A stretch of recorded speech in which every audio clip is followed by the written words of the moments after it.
Srikalahasti area ఆసుపత్రిలో వైద్య చికిత్స పొందుతున్న బీసీ బాలుర హాస్టల్ విద్యార్థుల్ని వైసీపీ నాయకులు దేవస్థానం మాజీ చైర్మన్ అంజూరు శ్రీనివాసులు, బీసీ సంఘం నాయకులు వడ్డ తంగల్ బాలాజీరెడ్డి తదితరులు పరామర్శించారు. విద్యార్థులకు అందిస్తున్న వైద్య సేవల్ని అడిగి తెలుసుకున్నారు.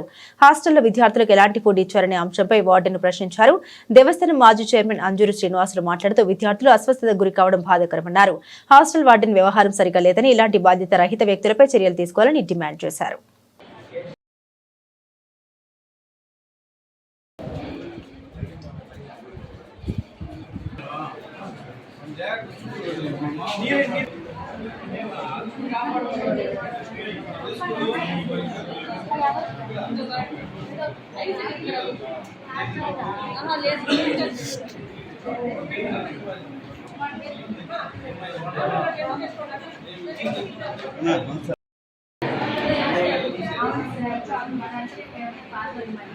చెప్తాను రైట్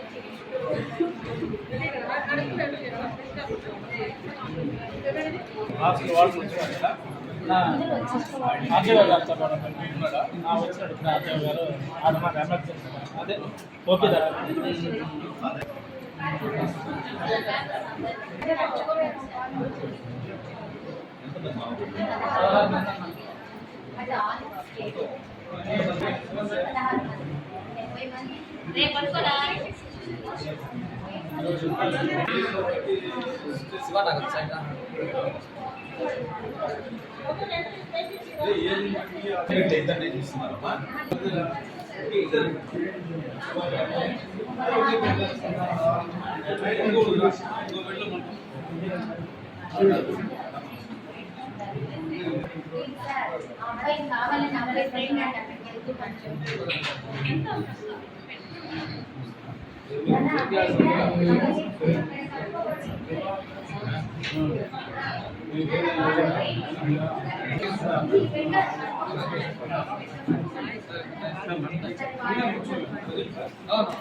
విషయం రావడం అనేది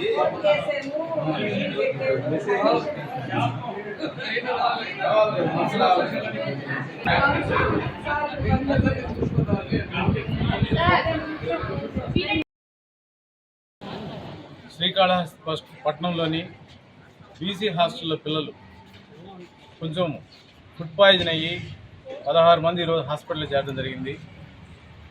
అయితే అదృష్టవశాత్తు పిల్లలకి అందరికి కూడా ఏ ఇబ్బంది రాకుండా వెంటనే డాక్టర్స్ అంతా కూడా కోఆర్డినేట్ చేసుకున్నారు కాబట్టి ఫస్ట్ వారికి ధన్యవాదాలు తెలియజేస్తున్నాం.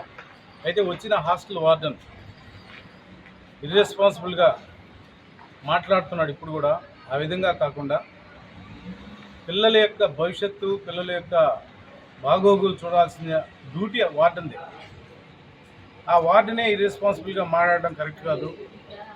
ఎటువంటి పిండి ఉంది, ఆ పిండి ద్వారా ఇడ్లీ చేస్తే అది తినవచ్చా తినలేరా, ఫస్ట్ అతను తిని చూడాలి మెనూని. ఏ మెనూ కూడా తయారైపోయిన తర్వాత అది హైజీనిక్గా ఉందా లేదని చూడాల్సిన బాధ్యత వార్డెన్ మీద ఉంటుంది. కాబట్టి ఆ వార్డెన్ మీద వెంటనే చర్యలు తీసుకోండి. మళ్ళా కూడా రిపీట్ కాకుండా పిల్లలకి అనారోగ్య పాలు కానీ చూడాల్సిన బాధ్యత ప్రభుత్వం మీద ఉంది. స్పందించిన డిఎంహెచ్ఓ గారికి కూడా ప్రత్యేకంగా ధన్యవాదాలు తెలియజేస్తున్నాం. ఇప్పుడే ఆర్డీఓ గారు కూడా వచ్చుకున్నారన్నారు. వారందరూ రాక మంచి పరిణామమే. కానీ ఎక్కడైతే ప్రాబ్లం స్టార్ట్ అయిందో ఆ ప్రాబ్లం మీద వెంటనే చర్యలు తీసుకోకపోతే అవి రిపీట్ అయ్యే అవకాశాలు ఉన్నాయి. కాబట్టి వార్డెన్ మీద చర్యలు తీసుకొని అప్పుడప్పుడు కూడా హాస్టల్స్ అన్నీ విజిట్ చేయాల్సిందిగా అధికారులని ఈ సందర్భంగా మీడియా ద్వారా తెలియజేసుకుంటున్నాం.